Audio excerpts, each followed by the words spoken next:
Hey entrepreneurs, I know it's been a while since I put out another video and I wanted to take the opportunity to do a number of things. Firstly, to update you with my personal business, how that is going. But most importantly, I wanted to speak about some of the digital marketing aspects of the business that's been helping me to grow. So in my last video, I shared that I'd hit 50 sales in the business and I was aiming to do 100. Now we're definitely either there or near about to hit 100. So we've kind of crossed that milestone in the last 2 or 3 weeks of hitting 100 sales. And I want to speak about obviously the marketing side because there's so many different sides to running a business. You know, going from self-employed to running a business, I'm now managing staff. There's so many different things that I need to think about on a day-to-day basis that I wasn't thinking about before, which obviously makes it more difficult for me to stay as consistent as I would like to be with creating content. And that's definitely something that I want to do more, you know, allow myself more time to create this content and share with you guys the journey that I'm on. But I want to share some of the marketing aspects of the business that I think would really help some of you who are self-employed, starting your own business, or maybe you've been running your business for a while and you want to know like what's working, what's not working, how is Sam able to kind of build his sales, build his customer base, and what can you take from that and glean from that to hopefully get some success in what you're doing as well. So first and foremost, I want to speak about how important it is to really focus on customer retention. That has been one of the things that has really kind of been the, I would say, underlying factor that has really helped me to grow the business. Is not just people coming and buying once, but it's people coming, enjoying what it is that you're doing and buying again and again and again. Now, this goes for service-based businesses as well as product-based businesses as well. It can cost you a lot of money and it can take a lot of time to get someone through the door, to get someone to depart with their money and, you know, make a sale, to buy your product or to invest in your service. So you want to get as much out of that person as possible. And one of the ways of doing that is through great digital marketing, which I speak about in the formula. If you haven't downloaded it, there's a copy in the description down below. It's completely free. Go ahead and download that.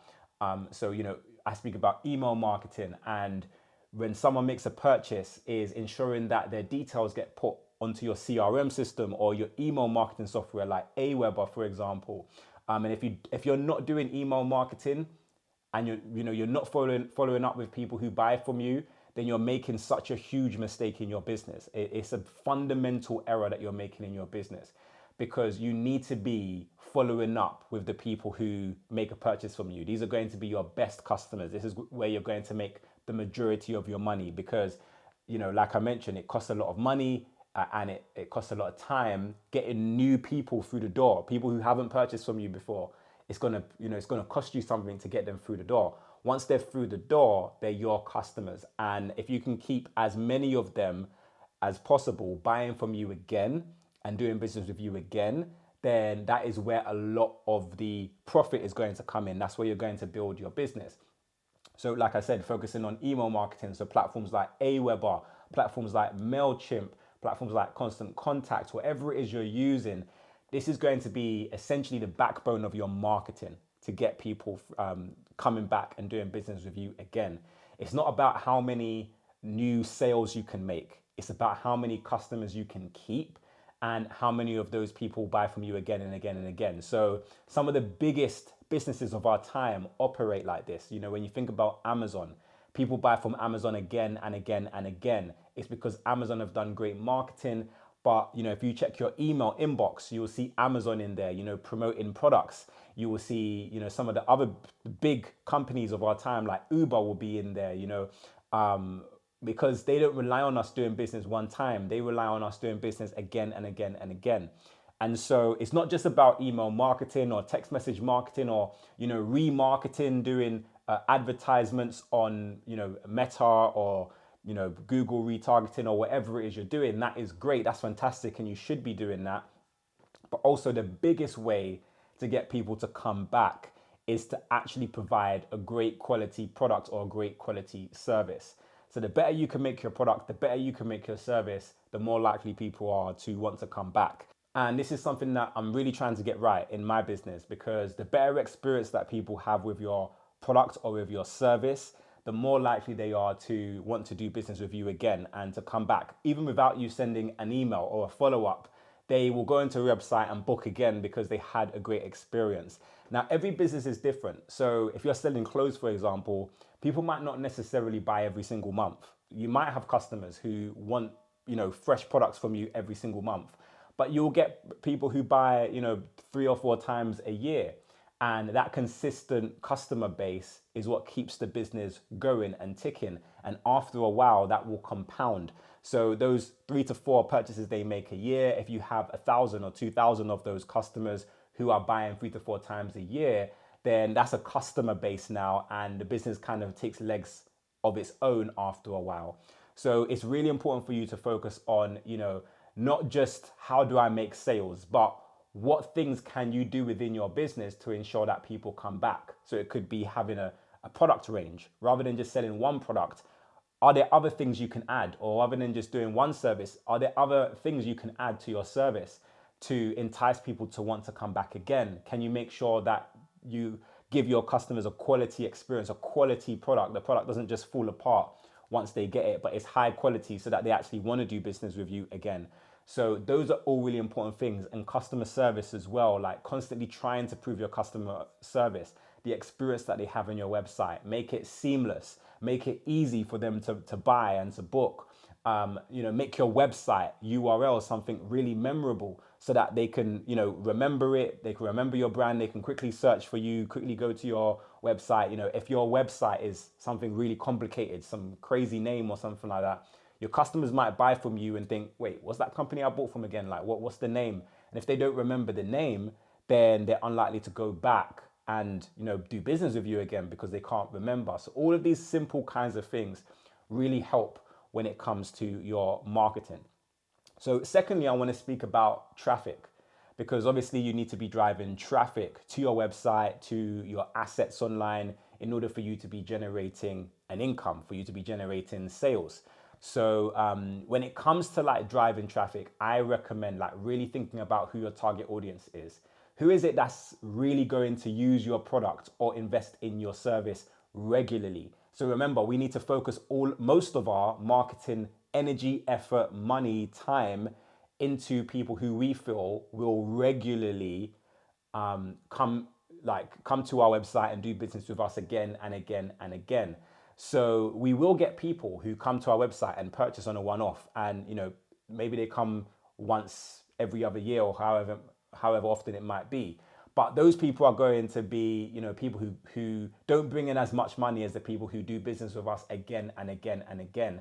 And so we want to tailor our marketing to the people who are going to really kind of do business with us often. So sometimes it's a case of doing a little bit of what I like to call empathy marketing, stepping into the shoes of our target audience and really figuring out, who is most likely to really want this product or really want this service that I'm going to sell. And as a marketing consultant, the most frustrating thing you can tell me is that my product or service is for everyone. Because if you're trying to target everyone, you're going to eliminate everyone.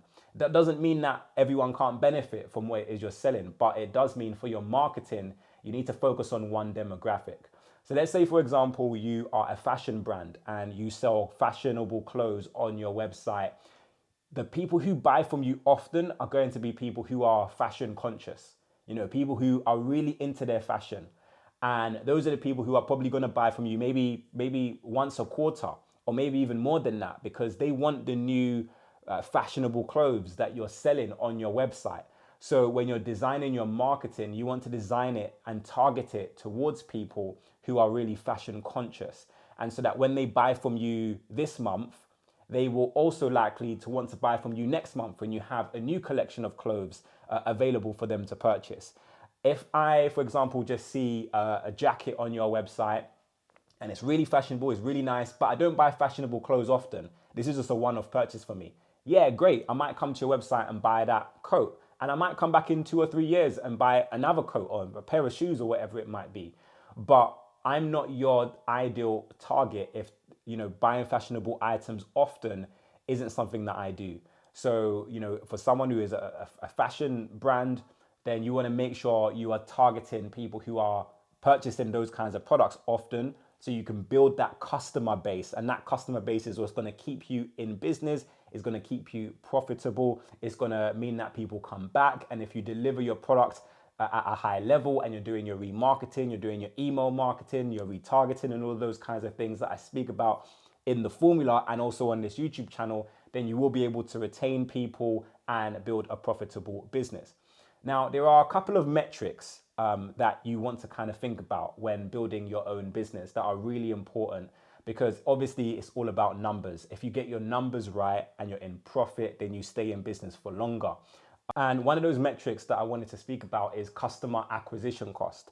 So we've spoken about, the importance of having a customer, and not just someone who makes a purchase from your website, but a customer is someone who buys from you regularly. Those are people who, every month or every quarter or however many times a year, they buy from you often. How much does it cost you to acquire a new customer, a new person who purchases often? And if you're doing paid ads, then this is definitely a number that you should be trying to figure out constantly. How much is it currently costing you to get a new customer through the door? Because if it's costing you, say, £50 to get a new customer through the door, and their first purchase, they spend £25, then initially you're currently making a £25 loss to acquire that new customer. But as they do business with you over the months, because you're not necessarily paying to get them back to your website, because they know your brand now, they know your website, they come back, they see your email marketing, and they come back and they make additional purchases. Every purchase they make after that helps them to either break even, or now you're making a profit from that customer in terms of what it costs you to acquire them. So that number is really important, customer acquisition cost. And you need to start thinking, what can I do to lower that number? So if you're running paid ads at the moment, one of the things you want to think about is, how can I lower my cost per acquisition? My customer acquisition cost, how can I get that as low as possible? Can I get it to break even? Can I even make a profit on my first purchase so that I can stay in business? And it's essentially printing money at that point. What things can you do to your adverts, to your landing page, to your offer to ensure that, your customer acquisition cost is as low as possible, or you're breaking even, or you're making a small profit? And then you want to think about, okay, on the back end, how can I optimize my back end, my emails, to make sure that my past customers are buying from me as much as possible, as often as possible? Can I refresh my products or the services that I'm offering to ensure that people come back? Can I improve the quality of my product or service to ensure that people are coming back? And another important metric as well, which is similar to customer acquisition cost, but it's customer lifetime value. So once you acquire someone as a customer, how long typically will they remain a customer for? Like if you're targeting, say, if let's say, for example, you have a brand that sells children's clothes, and mothers buy from your store, then there's only going to be a certain period of time that they're going to buy from your store, until their child grows up, unless obviously they have another child.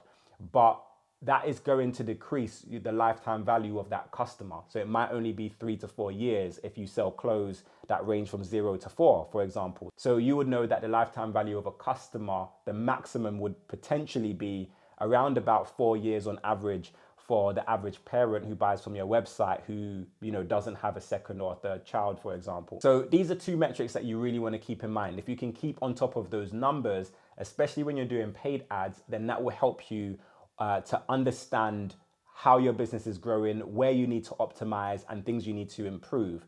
So another thing that I wanted to focus on, and I'm going to be diving into these things in my future videos. So if you're not subscribed to this channel, then make sure you do subscribe, hit that bell notification button, and also join my email list as well. Download the formula, because that will put you onto my email list, daytips.com/the formula. I'm doing my best to put out as much content as possible, but obviously you guys don't want to miss it. So make sure your notifications are on. Follow me on my socials as well, so you don't miss when new videos drop. All of the information will be in the description down below. So I also wanted to speak about platform. Like the platform that you decide to promote your business on is really important. If you are planning to do paid marketing, I recommend starting with one platform, whether that be Meta ads, where you can promote your business using Facebook and Instagram ads. stick to meta ads for a while until you can perfect meta ads, especially if you know your target audience is on that platform. If your target audience is there, then stick to that. If you have a audience base that is largely predominantly female, then maybe you want to start with Pinterest ads, for example, to sell your product or your service or whatever it might be. Stick to Pinterest for a while until you can make that profitable. Once you can make that profitable, then you want to start diversifying. And if you don't have a big budget right now, but you want to start your business, then social media, things like Instagram, Facebook, organic, Pinterest, organic, is similar to doing paid ads. Think about where your target audience is.